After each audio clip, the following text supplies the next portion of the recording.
I was planning on having the cold open be a gag with playing the initial D song and a school drifting around, since that's the name of the movie, but that turned out to be too much work. So instead, I'm just gonna stand here and list my top 5 cheeses and which one I think should be named the new national bird. What was that? Oh, fuck!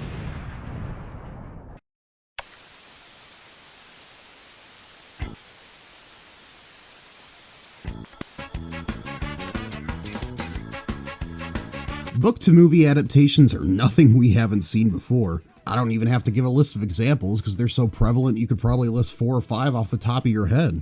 Manga-to-movie adaptations aren't uncommon either, but most of the time those are Japanese productions. What would happen if we had a manga adaptation created by a Western studio? And I'm not talking about indirect manga adaptations, which are live-action versions of anime, like Netflix screwing up Death Note or One Piece. No, I'm talking about straight up using the book as the source material. I can't think of any that have done it other than maybe The Guyver, but even that had an anime before the film came out. But some studio figured what better way to make a profit than making a straight-to-video PG movie based off a horror manga from 2 decades prior. The Drifting Classroom is an 11-volume horror manga released between 1972 and 1974. Written by author Kazuo Umezo, The Drifting Classroom is one of the dozens of horror works he released over the course of his 30-year-long career.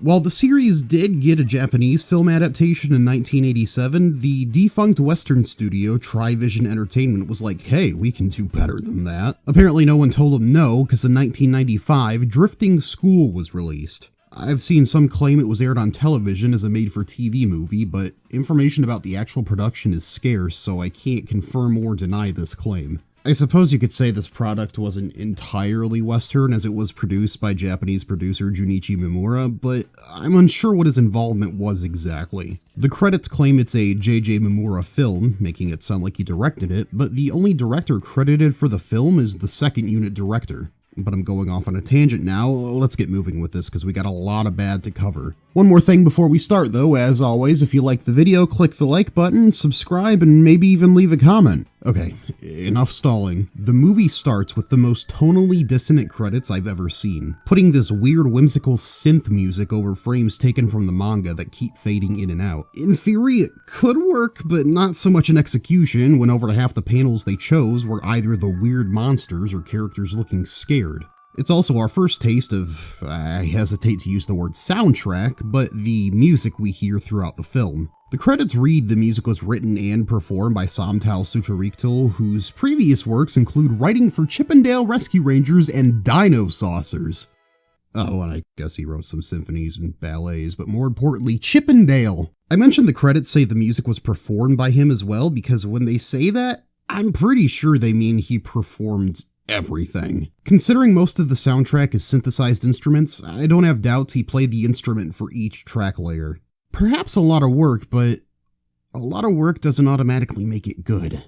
And before we move off the credits, lest we forget the most important section of all, introducing Drake Bell as Kenny Scott. Yep, this was Bell's first ever film appearance and second acting role, preceded only by his appearance on an episode of Home Improvement a year before.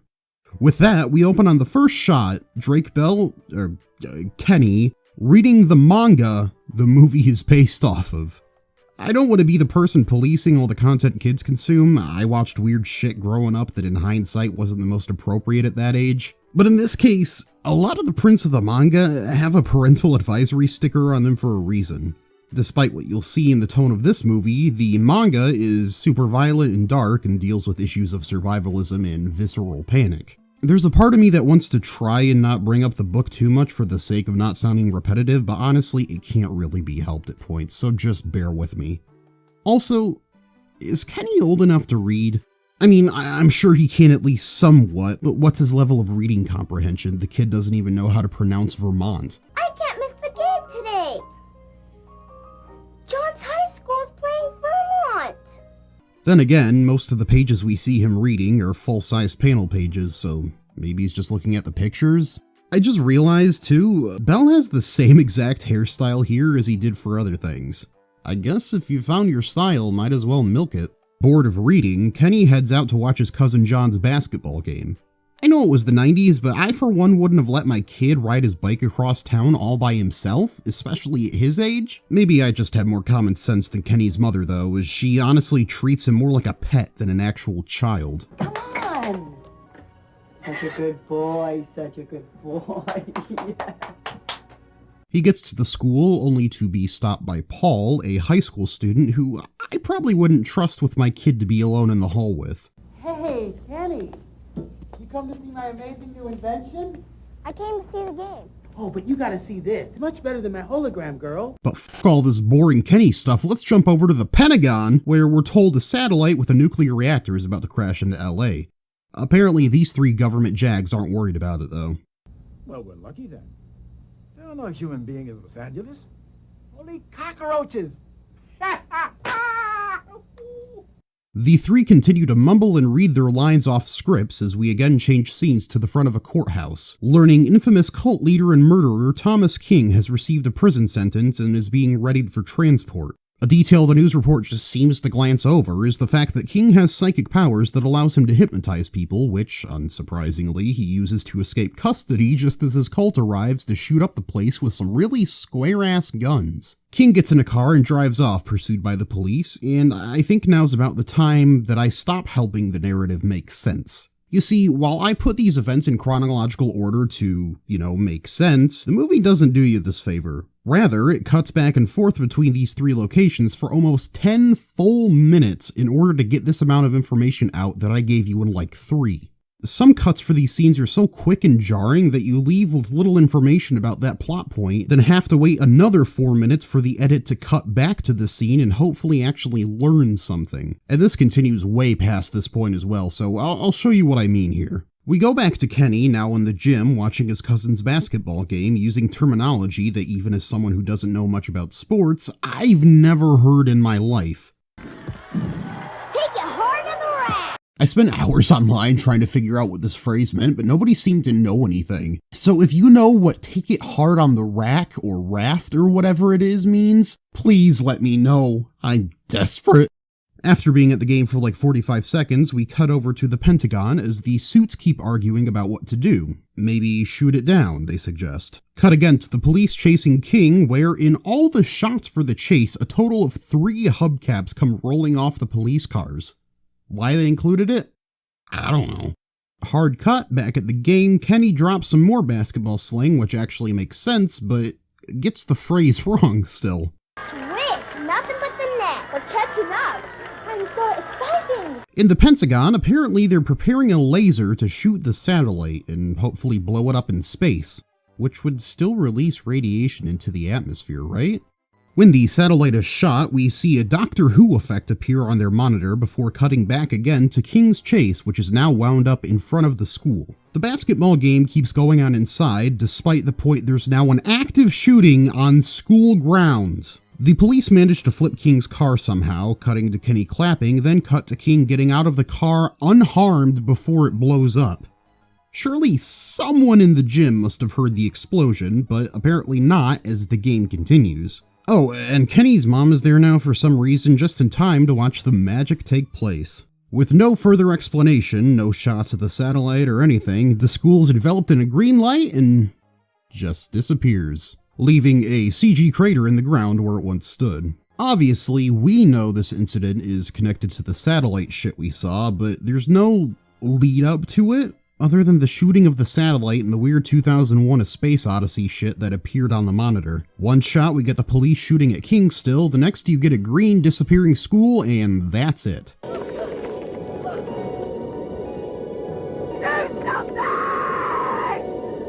What do you expect the police to do, shoot the building for looking too urban? Anyway, inside the school, the kids pick themselves up, thinking the town was hit by an earthquake, because as everybody knows, green lights appear in the sky when there's earthquakes. Kenny groups up with his cousin John, exchange student Sakiko, whose name was taken from a much more important character in the book, and other girl, or Nancy, where they meet up with the rest of the kids, coaches, and teachers who were in the school. The coaches tell the kids to stay put because they don't know what happened and they can't contact anyone. It seems like none of them thought to look outside during the day, and by the time they do go out, it's pitch black so they can't see anything outside the school. It's a stupid plot decision that only serves to elongate the suspense and mystery of what actually happened, as the reveal keeps getting pushed back until a half hour into the movie. In the manga, the same thing is done, I guess, but it's done in a much more clever way, using the location to the story's advantage. For the book, the school is a stereotypical Japanese school that is U-shaped or square-shaped with a courtyard in the middle. This means that when one teacher looked out the window to see what happened, since he's in one of the interior classrooms, all he sees is the courtyard and the parallel side of the building, which seems perfectly fine. It's a temporary veil over a reveal, but it makes a lot more sense than just not having the characters decide to look outside. Everyone takes a mandatory minute to mope around after the news, and some start to complain. My mother's expecting me at 6 o'clock, and if I'm late, she's gonna have an absolute fit. I'm sorry? If what you believe to be an earthquake or something actually happened, I think a parent would be more than a little understanding if their child got home a few minutes late. Not to mention, like I said, there was an active police shootout in the parking lot. Kenny's gang ignores the advice to stay put and goes looking for Paul, Kenny's friend from earlier. Along the way, they hear a scream from outside, but ignore it because Paul's got a cool ray gun he's building. Brad. You want to see a demonstration of this sucker's power? Paul, please stop touching Kenny like that. I'm starting to wonder if there may be a more obvious answer for why Drake Bell turned out the way he did now. The laser doesn't work because there's no power, so they convince Paul to turn on the generator, which is as simple as flipping a switch. Definitely needed big brain Paul for that job. With the power finally on, the two coaches, John and Otomo, a player from the away team, whose name was also stolen from a more important book character, go outside to find out what's happening. Of course, as I mentioned earlier, they finally choose to go outside when it's nighttime, not being able to see anything other than what's lit up by their flashlights. After investigating, the four find a bloody shoe, which reminds John about the scream they heard earlier. Otomo says, I didn't hear anything. No shit, you didn't hear anything. You were in a different room. You'll learn this more as we go on, but Otomo is one of the most poorly written antagonistic characters I've seen, saying contradictory and antagonizing stuff just for the hell of it. A little further away, they find a police car with an officer dead inside who must have died during the shootout. Finally making a smart decision, they take his gun and hurry back inside. After almost capping Nancy when she jump scares Coach and John finding the principal's dead body, Coach gives John the gun while he goes to look for Sakiko, who's gone missing, which we discover she, along with teacher Miss Herbert, have been hypnotized by King, who's been hiding in the bathroom. She is my beautiful small princess. She shall become my queen, and you shall help me by bringing the rest of the children to me, won't you? Please stop. Paul is weird enough. We don't need you doing this too. Oh, I suppose I should mention, if you didn't notice or don't know, King is played by Billy Drago, who's been in films like The Untouchables and the remake of The Hills Have Eyes, or as I know him, Black Hand Kelly from Tremors 4. Back with the group, John talks to Kenny, but before that he makes a very stupid blink and you miss it decision. Here, you take this. I'll be back in a second. Should be good. What are you so quiet for, huh? Now, Coach did put John in charge of deciding who'd be the first to keep watch for danger, but saying he'd be back in a second implies he's just gonna run an errand or something real quick. Not walk 3 feet away to talk to Kenny. I know I'm pointing out the obvious, but John could have held onto the gun and talked to Kenny. I agree with Sam's reaction here. As the first night ends, I think this is a good time to bring up the biggest elephant in the room for those familiar with the book. Unlike the high school we see in Drifting School, the school in the Drifting Classroom is an elementary school ranging from 1st to 6th grade. While the teens and adults in the movie are freaked out a bit, they severely underreact to the situation they've been thrown into in comparison to the kids in the book. It makes sense when reading it, because the kids are obviously younger, they get scared easier, and because of this it becomes harder for the teachers to control the situation, taking a darker turn and devolving into using violence and threats to keep the kids in line. That's one of the biggest areas where these two versions differ from each other. The film portrays everyone here is barely scared about their situation in the least. They get frightened over things that happen to them, but not about the actual inciting event. The book kids are younger, they don't have the capacity to rationalize as quickly or easily as their teenage counterparts. So, of course, the situation is more frantic until they eventually start to adjust to their environment. Eventually, spoilers, the adults are killed off, leaving the kids to fend for themselves and mentally mature over the rest of the story. Something you don't get as much of when the main characters are already teenagers that are better at problem solving and more secure. Sure, they make stupid decisions at points, but that's more for the drama factor because the writers didn't know how to create interpersonal conflict with well-written characters. As the sun rises, the kids go outside to see a vast desert landscape before them with an odd green sky. That means it's time for the big reveal as John, Kenny, and the gang discover a monument in the desert with all the names of the people who were in the school when it vanished, leading them to conclude that they've been transported to the future, which they're correct. Kenny gets upset though as his name isn't on the monument, and stop touching Kenny, Paul! Inside, the remaining kids run into King, Sakiko, and Miss Herbert, who easily capture them just by casually waving a knife in their face, while King and the away team's coach have a bit of a staring contest, but not before Drago decides to chew up the scene a bit more. Hey, good morning, sunshine. We were just having a discussion about whether we should have pancakes or French toast for breakfast. Do you have feelings about the matter? Kenny and the group come back into the school and find this hostage situation, which quickly turns around in their favor as Coach handles Miss Herbert and John puts King at gunpoint. Though it started out bleak for our protagonists, they made short work of that situation. Or at least they think, until King pulls the sickest move ever, and a random hypnotized student pulls an RKO on Coach. I know it's not an actual RKO. This next part, I'm assuming King hypnotized a majority of other students he was holding hostage, other than Otomo, as he's the one that started the fight.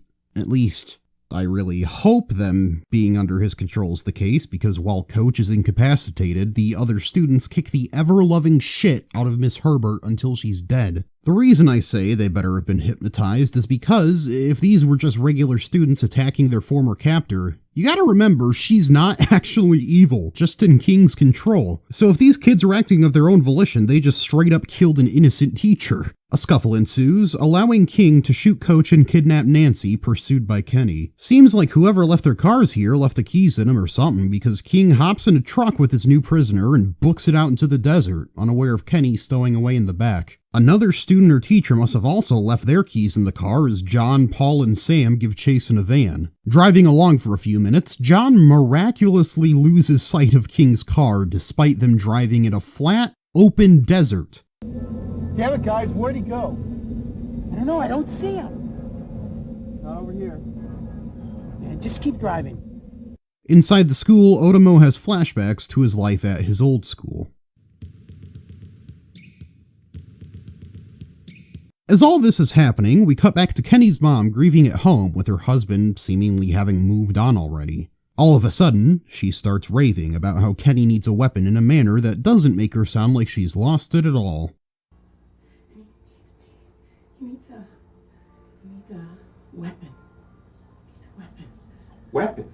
Kenny must have learned a thing or two from King's sick gun trick earlier, because he jukes King with the truck door and gets away with Nancy as John and the others arrive. What ensues is, I kid you not, 5 straight minutes of Kenny and Nancy running away from King on this pile of rocks with little to no dialogue. All we get are synthesized trumpets and footsteps, along with the occasional cut to a line from John or Paul. I'm serious, this section drags on forever, and the fact that they reuse locations during the chase makes it feel like you're going insane and watching the same sections on a loop. Finally, interrupting the monotony, Kenny finds an old sign from the park near his house, causing him to have a That's So Raven moment. Cutting to his mother casually carrying a can of either silly string or mace around in the park, hiding it for Kenny to use in the future. Continuing on, we are lucky enough to get another 2.5 minutes of King playing tag with these two. So instead of subjecting you to that, I'll use those 2 minutes to address what just happened since the movie doesn't care to. Waved off with no explanation, just like King's hypnosis, at some point, Kenny developed a psychic connection across space and time with his mother, and can telepathically communicate with her, at least to some extent. And this is where we break down Kenny's character and compare it to the manga. So, Kenny is an amalgamation of 3 characters from the book: Sho Takamatsu, Nishiayumi, and Yuichi. Sho is the main character in the book, a 6th grader who tries to help the rest of the kids at the displaced school rebuild some semblance of society, somewhat emotionally mature and smart. In Chapter 10, as Sho is about to be killed by the only remaining adult who chased him and Nishi into the ruins of a hotel, we see his mother receive a strange phone call where she hears Sho calling out for help. Enlisting the help of one of Sho's classmates who wasn't at the school when it disappeared, she hides a weapon for him to use, just like we saw with Kenny. It's later discovered Nishi has some sort of psychic power, and that power was used to connect Sho to his mother like a sort of human radio transceiver or walkie-talkie. So that's where the inspiration for Kenny's psychic powers come from, merging those two into one character. Kenny doesn't share many character traits with Yuichi, but I theorize there was some sort of influence, as Yuichi is a toddler who unfortunately happened to get caught in the school's disappearance. Like Kenny, left as the youngest among a group of older kids. It might be a bit of a stretch, but even if I'm wrong, at the very least, he was based off of Sho and Nishi. Also, another quick point of clarification in the book, there's no character like King, at least not one who was a cult leader with hypnotic powers. Regardless, Kenny and Nancy are cornered by King, who says he's going to kill them, but then is like, nah, follow me. Oh yeah, and the mace doesn't work because it's been sitting there for like 300 years. Don't ask me why they thought it would work, I'm just the delivery. What the fuck is that?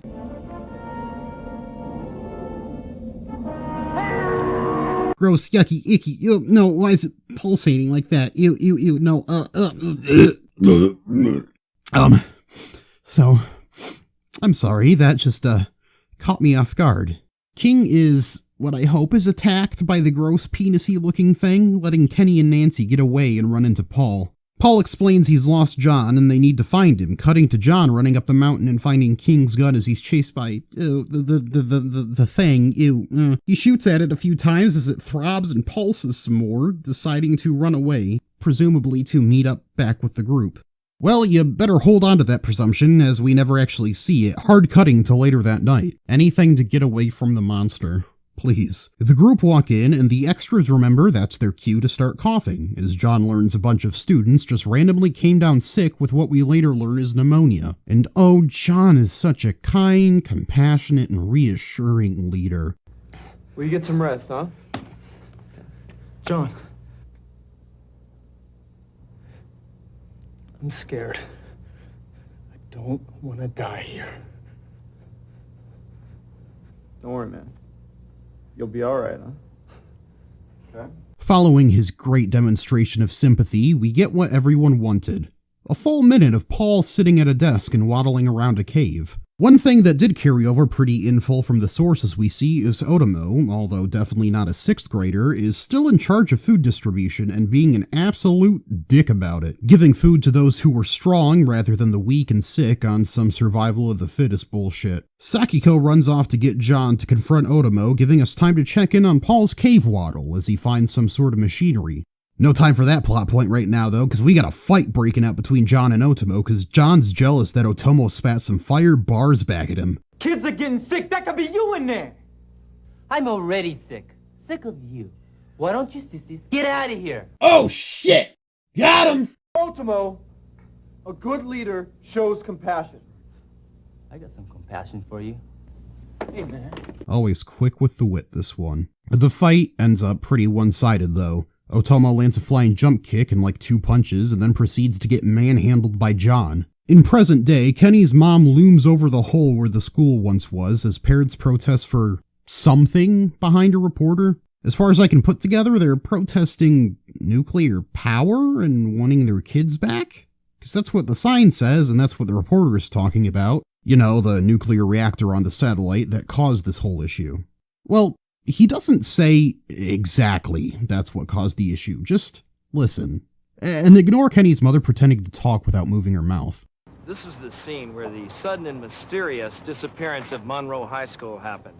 Research has led us to believe that a bungled attempt at destroying a nuclear-powered satellite is behind the disaster, which was carrying a onboard nuclear reactor.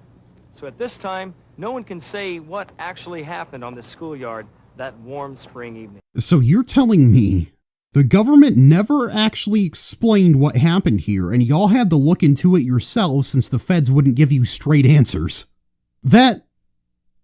Well, yeah, that sounds about right. Still, a whole school disappeared off the face of the earth and the government is just like, I don't know, weather balloon. To be expected, the sick kids are getting worse, and so the geniuses decide maybe they should find some medicine. Setting out on another new side quest, the squad finds the ruins of the news station we saw at the beginning of the film and immediately gets sidetracked by looking through the old broadcast tapes. Hey, look at all these tapes. Cool, I wonder if there's any, Simpson reruns. Thinking they might be able to find out what happened to him, Kenny picks out a tape, but oh no, they don't have anything to power the VCR and TV with. Too bad, let's go home. Hey, I got it. We could use the power pack I made for the laser yesterday. Oh yeah, that thing! The thing you totally mentioned previously and are not just pulling out of your ass right now for the sake of convenience. Hooking up his Ex Machina to the TV, Paul manages to get it working.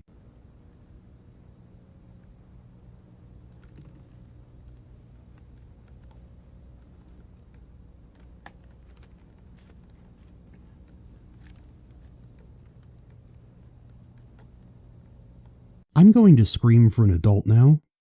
Wait, I am an adult. Damn it. Anywho, they watch the news broadcast we were privy to just a bit ago, but this time we see more as the reporter starts talking to Kenny's mom. Ma'am, can I ask you a couple of questions? Hi. Okay. Why are you demonstrating here today? Kenny, chill the fuck out. It starts off pretty normal, but then, well... It's gonna sound crazy.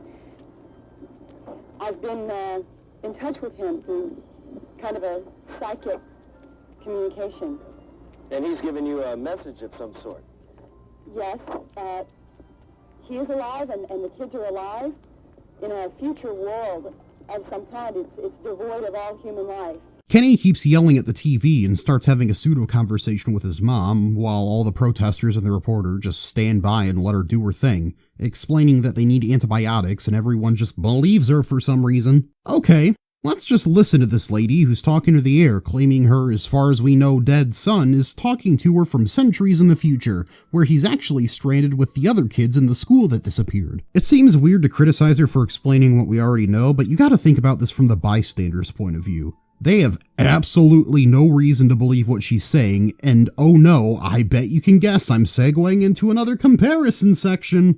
Just so you know, going into this, yes, they do get antibiotics and stuff Kenny's mother hides in the walls of the news station. But this begs the question of how exactly she did it. Did the station just believe her and let her put the case of meds in there, or did she have to hide it, much like Sho's mother? I mentioned before in the book, Sho's mother had to hide a weapon for him to find. However, this was a very painstaking process to go through, both mentally and physically, that isn't glossed over like it is in the film. In order to place the knife in the exact spot Sho would need it, she had to rent a hotel room in this ritzy-ass expensive hotel, drill a hole in the wall while making sure she didn't get caught with any noise complaints, hide the knife and plaster and paint back over the wall. And this was only the first time she had to deliver something for Sho. The second time was even more convoluted in comparison to this easy shit Kenny's mom is doing. During their time exploring the wastelands, Sho and the kids find an abandoned hospital with a mummified corpse in the basement. Want to try and guess where this is going? Well, after passing out due to being operated on once he gets appendicitis, using his psychic connection with his mother through Nishi, Sho informs his mom of this, and she figures she'd use the opportunity of the corpse to hide medication in a place the kids already knew where to look.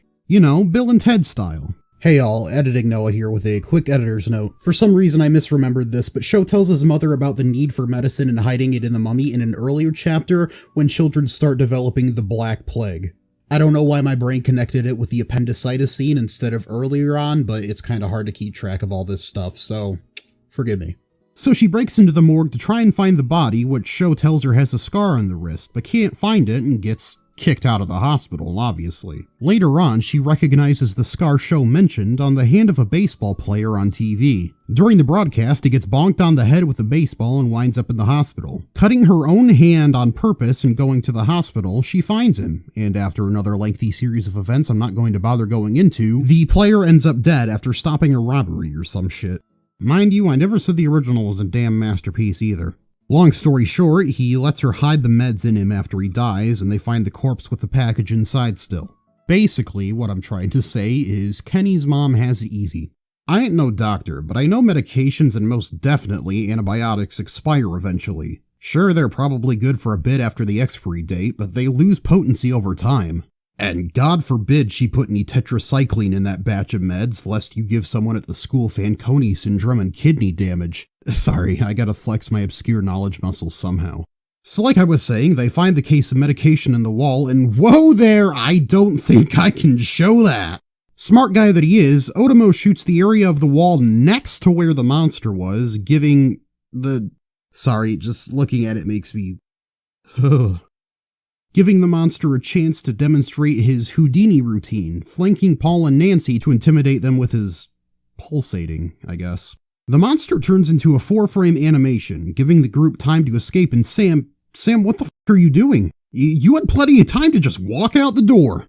Also, the door they ran out of opens outward away from the room. Sam is acting like he's holding the door shut with his back so they can't open it, as if it swings into the room. And he never locks it as far as we see, so they could have, just opened the door and pulled him out.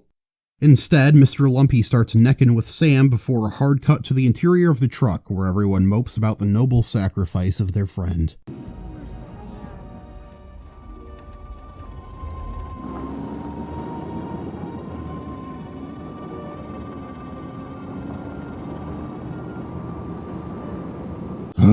How much longer is left? 25 minutes! Well, there is one good thing, I guess. King is back and scalier than ever, devouring the food in the kitchen as the rest just stand around and watch. He throws a literal hissy fit. Otomo shoots him to no effect, once again demonstrating his spectacular wit. Hasta luego, baby.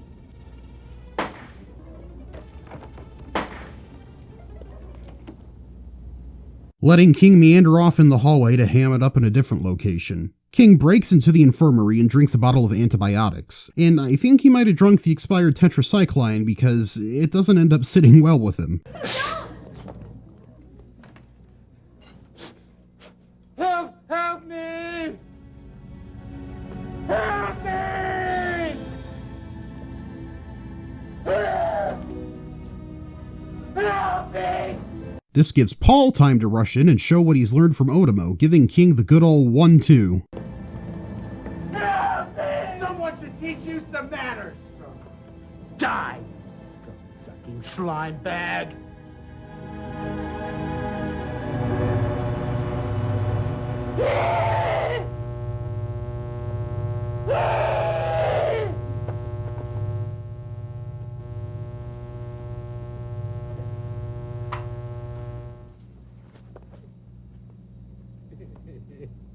And the beast shall be cast into the lake of fire and brimstone, and then he shall suffer for forever and ever and ever and ever. Wow, so poignant. Hello everyone, and welcome to another episode of One Villainous Scene, the show where we take your favorite villain moments from pop culture and explain what makes them so great. The 90s, a time of straight-to-video B-movies and over-the-top actors. Today we'll be taking a look at 1995's Drifting School, more specifically, in my opinion, the most underrated villain of the 90s, Thomas King. King is a fanatic cult leader with hypnotic powers that gets caught up in the tragic events that occurred one late summer afternoon. Get out of here, this is my show! So, King is defeated, but no time to breathe, as we got more plot points to adapt in the last minute. Richard, one of the sick kids, starts having hallucinations, chasing them into a classroom where he thinks he sees his father, jumping out of the window to follow him, leading to, slip and slide. It may be a bit presumptuous, but I'm like 80% sure this is supposed to be a toned-down version of another chapter of the manga. When I say toned down, I mean like really toned down. Yeah, the death of a teenage character is important and impactful, well, in good movies, but the book is next level fucked up. Using their imaginations, the first graders start convincing themselves they can fly home after the school's transported, resulting in several of them jumping off the school roof to fly away. As I'm sure you can guess, that doesn't really work. This is the incident that drives Sho and the older grades to realize they need to act as the adult and start leading the others to prevent similar tragedies from happening again. The scene with Richard could also be in reference to an earlier chapter where a girl simply accidentally falls out a window while calling for her mom, but because of the hallucinations, I'm inclined to believe the former of my guesses. At any rate, nobody mourns Richard as we move to the next day, everyone just chilling, before Paul enters the room in the same way most scenes in the movie do. Loudly and abruptly. We can kill it! Jesus, Paul, you scared everybody half to death. I want to know how much medicine Sakiko gave this guy to have him react like this. Listen, I checked out the composition of King's body cells. You won't believe it. That creature out there, I figured it out. What? It's a human being. What? It's a mutated human being. It may have taken 100 years, 200 years. There was some huge, humongous nuclear explosion on Earth, and it wiped out all life as we know it. For reference, these are the mutant humans from the manga versus Fleshy over here. Paul further explained since the laser killed King, who is becoming a mutant, maybe with more power they could kill it. How will they get more power? Remember that cave we had 2 minutes of Paul taking a waddle in earlier? Yep, they haul ass to it, not realizing until they got there that Kenny stowed away. Again. Someone's getting in trouble for not doing a good job on Kenny watch duty. Revealing the cave is a random abandoned nuclear reactor, Paul decides, screw using the gun to kill the monster, I'll use it to time travel. The reactor powers up, causing the cave to start collapsing in on itself. And oh no, John's dead now.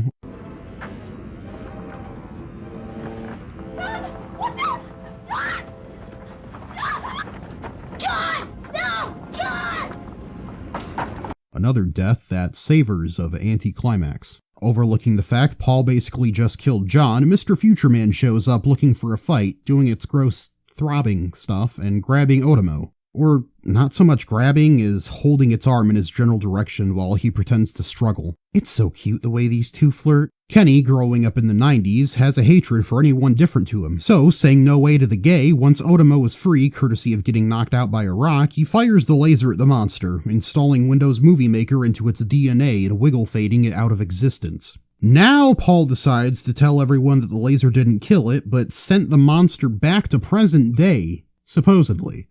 You think he went back to the world we came from? I don't think I know. Otomo questions this, and Paul reassures us all he's got big brain power by refusing to explain the process, instead giving a stupid analogy. How do you know? We could have sent it to some different dimension or something. Look, Mr. Scientist, there's no guesswork involved here. This is all based on precise calculations. Let me put this into layman's terms. If you have a window, and it's locked, and you don't have a key, what do? You break it. You pick the lock. Oh. Sure. An instantaneous expert in time travel, Paul insists they can only send Kenny back since he's the smallest of them because of the window bullshit he talked about. Kenny, of course, doesn't want to go back at first, and frankly, I wouldn't want to either if it consisted of being shot by a laser some teenager claims will send me back home. Giving in, Kenny stands in front of them before Paul fires. Confident they did the right thing and didn't just kill a kid, they walk back to the monument and read it again. You are the last pioneers of hope, the chosen few. Please accept our contribution toward the building of a new and better world. We know what a tough job you all have ahead of you, but we have faith in you. Our prayers are with you always. Your President, Kenny Scott. Wait, are you telling me that was there the whole time? Did you smartasses just not think to read the entire thing? It's not like it changed after they sent him back because this film has established its time travel rules don't work like that. Oh, my head. It's clear with the reveal they were trying to come up with a new parallel to the manga, perhaps one that makes more sense than what actually happens, but whoever decided this for sure overestimated the abilities of the screenwriters. The manga's conclusion sees the kids managing to send Yuichi back to the present using Nishi's psychic powers and a bomb because that's what caused the initial incident and some time science travel technobabble bullshit about space and time intersecting or whatever. Point is, they send Yuichi back home with Sho's diary he wrote, giving it to Sho's mother, and she gets an American scientist to launch a rocket into space with supplies on board that will fall to Earth when it detects life again. Ugh. It's stupid and contrived, but at least there was like a reason for sending Yuichi back. For the film, Kenny's just like, hey, thanks for sending me back, thoughts and prayers, y'all, good luck. Wrapping up, finally, Kenny drifts through the ether, skipping forward what must be a few weeks at most as he's in his room where his mother acts like someone who didn't just lose her child for God knows how long. I get that time may have passed, but I would for sure be treating him at least a little different out of fear of losing him again. She don't seem too happy to be interacting with him again. I get kids can be frustrating and stuff, but this is clearly not very long after he got back home, so maybe show a bit more compassion and stop treating your child like a literal dog. Why do I have to go to the doctor's today? Because I said so. Please don't do this to me today. Please. Let's go. Like a good boy. Such a good boy, such a good boy. Yes.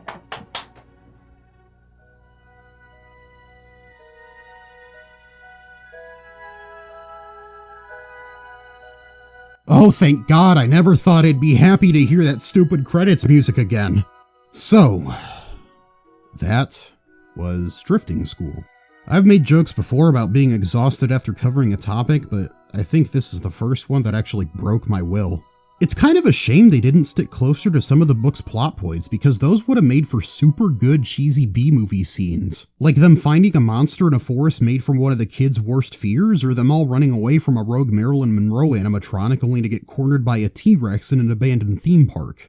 I borderline don't even want to say it's a movie where it's so bad it's good, it's just bad. At points it can be laughable, but it's so dragged out and tedious, even watching it with friends could feel like a slog if you're not prepared. The acting is stiff, the music is god-awful, and the level of effort is lower than most TV shows at the time. I wish I could have found more about the 1987 Japanese film other than a few clips and behind-the-scenes photos, because I think it might have actually laid some groundwork for this version. I know the school in that film is an international school with American and Japanese-speaking students, and there's even a character named Kenny. This adaptation, though, I don't know what else to really say about it. It sucks because, for all I know, it could have been a passion project for the people involved. Maybe they had to fight really hard to make it, but it's just not good.